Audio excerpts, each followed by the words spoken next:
A pergunta 8 aqui. O que Deus fará com uma terra ou nação que pecar contra Deus? O Senhor me disse, homem mortal, se uma nação pecar e for infiel a mim, eu levantarei a mão contra ela e destruirei os seus depósitos de alimentos. Farei com que haja fome para matar gente e animais. Tá? O que Deus fará com alguns, se algum justo estiver no meio deles, quem ele usará de exemplo? Olha que legal. Isso aqui é a sentença sobre o povo. Mesmo que Noé, Daniel e Jó estivessem vivendo ali, a honestidade desses 3 homens salvaria apenas a vida deles. Eu, o Senhor Deus, falei. Deus sempre livra os justos e os retos, e porque a salvação é individual. Então, o povo todo corrompido, se você se mantiver firme e puro, o que acontece? Deus vai livrar você. Agora, olha que interessante que depois ele vai falar ali na frente que nem a família dos justos vai ser livre, porque a salvação é individual. Então você não vai ser livre se porque o seu pai foi livre. Então quer dizer, você não vai ser salvo porque o seu pai é salvo. Isso é muito importante. A salvação é pessoal. Todos têm que ter um encontro verdadeiro com Cristo. Não é uma brincadeira de filho de crente. Deus não tem neto. Eu vi isso do meu pai, eu tinha 13 anos. Deus não tem neto. Vamos lá.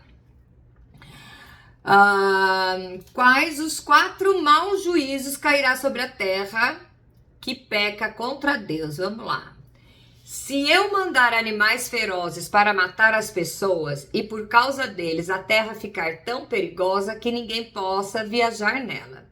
Mesmo que esses 3 homens estivessem vivendo ali, juro pela minha vida, diz o Senhor, eles não seriam capazes de salvar nem os seus próprios filhos.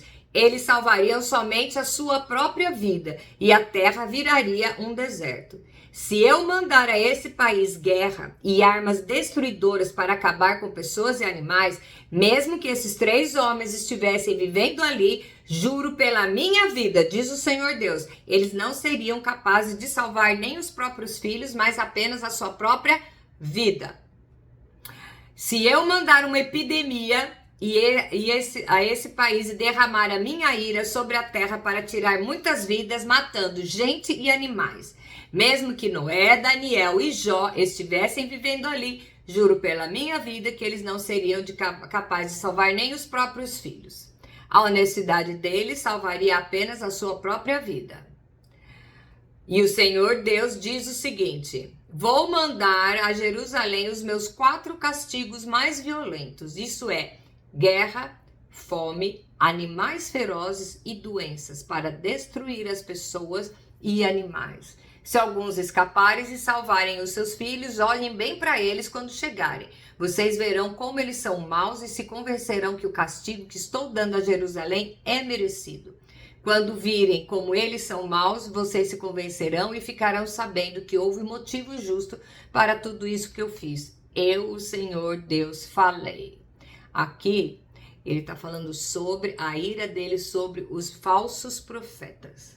Ele diz que vai destruir a nação. Resumindo aqui, ele vai destruir a nação, tá? E ele vai fazer isso de uma maneira que só serão salvos os puros. Então, mas é do falso profeta, mas o que vai atrás? E o que vai, não sabe levar uma vida sem lá pedir fala que é profecia, né? Uma adivinhação. Então, é culpado o falso profeta e o que vai atrás do falso profeta. Então, vamos só parar e perguntar uma coisa aqui. Quantas vezes nós nos sentimos tão frágeis e vulneráveis, sem saber uma resposta, vai atrás desse povo, achando que a resposta vem de Deus? Gente, assim, ó. Assim.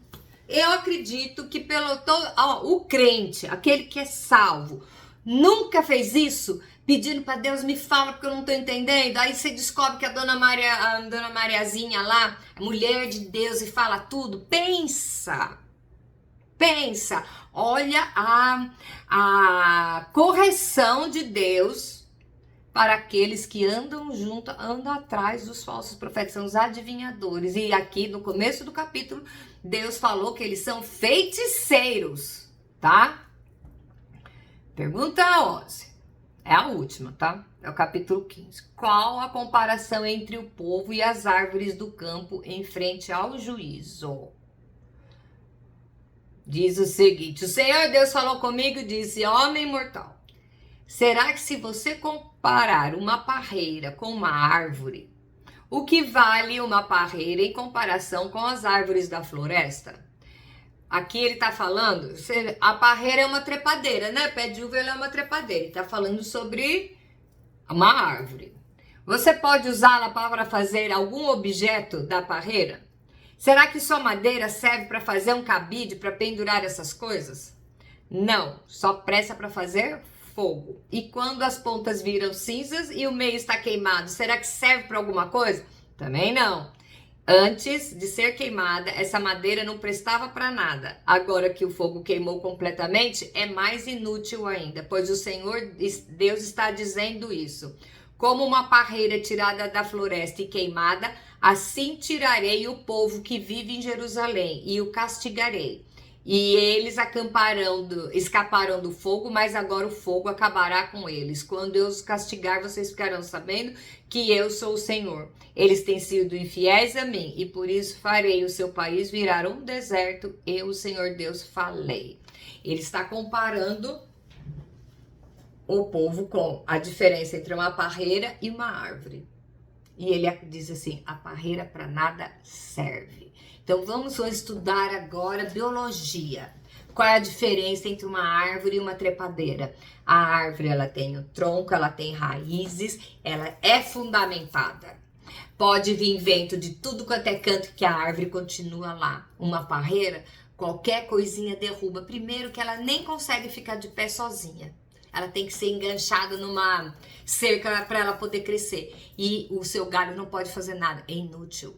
Então Deus está comparando aquele que vai atrás de profecia como uma parreira, quer dizer, para nada serve. E você está querendo ser comparado com o que no dia de hoje? Então, se eu pegasse aqui e começasse a descrever todas as situações que eu já vi, todas as coisas que eu já vi de profeta nesse meu tempo de igreja, eu ia ficar aqui falando, não vem ao caso. Eu acho que o que nós temos que entender é o seguinte: pede orientação do Senhor. A resposta é sempre: ele pode usar uma pessoa para te consolar? Pode. Mas pega atrás quando alguém que só a única coisa que ele é na vida, no mundo secular, ele não é nada. Então, dentro da igreja, se ele falar 3 coisas enroscadas, todo mundo acha e bate palma. Às vezes não é maldade do coração, mas não é profeta. Então, vamos analisar o que os profetas falaram na Bíblia e o profeta não vai mudar, tá? Então, é a mesma coisa. É a mesma coisa. Do mesmo jeito que Deus trabalhava com os profetas naquela época, ele trabalha hoje. E a profecia tem que ter, não é só adivinhação. A profecia geralmente, pelo que nós estamos vendo, é a palavra. Um profeta que vem falando: você no futuro você vai fazer isso, casar, ter 5 filhos, isso não é profecia. E cuidado com o espírito de adivinhação. Cuidado com o espírito de adivinhação. Cuidado com feitiçaria, cuidado com bruxaria, que a igreja está assim dessas coisas dentro. Então, peça discernimento do Espírito Santo. Ame aquele que se diz profeta, peça para Deus dar discernimento para ele, porque nós já vimos aqui qual é o fim daquele que não deixa cair a ficha, vai ser arrastado para fora. E com essa vamos orando, pedindo para Deus cuidar do seu povo, de uma maneira para não permitir que essas coisas de fora venham tirar o foco.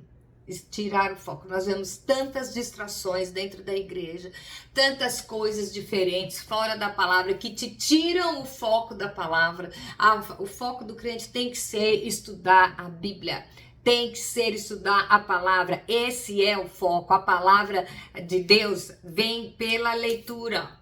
Então, nós temos a Bíblia aqui, você pode ter um encontro com Deus, Deus pode falar com você, ok, pode, mas não pode contradizer o que tem escrito na palavra. E não é para você odiar o falso profeta, tenha pena dele, peça para Deus dar o discernimento e não caia nessa, porque aqui nós vimos que vai cair o falso profeta e todos aqueles que acreditarem nele. Então, vamos lembrar aqui, né? Eu não sei se todos que estão vendo isso lembram, acho que no ano passado apareceu um menino que era o Pastor Mirim, tá? E ele falava, moleque, acho que tinha 13, 14 anos que o moleque tem. E ele fala, e o que foi mais que um dia ele resolveu falar em língua estranha e ele falava palavras em inglês, né, que ele nem sabia o que era, e virou piada, e o mundão começou a escarnecer e dar risada dos crentes, porque olha o tipo de crente que tem. Certo? Então, para pensar, duas coisas só que nós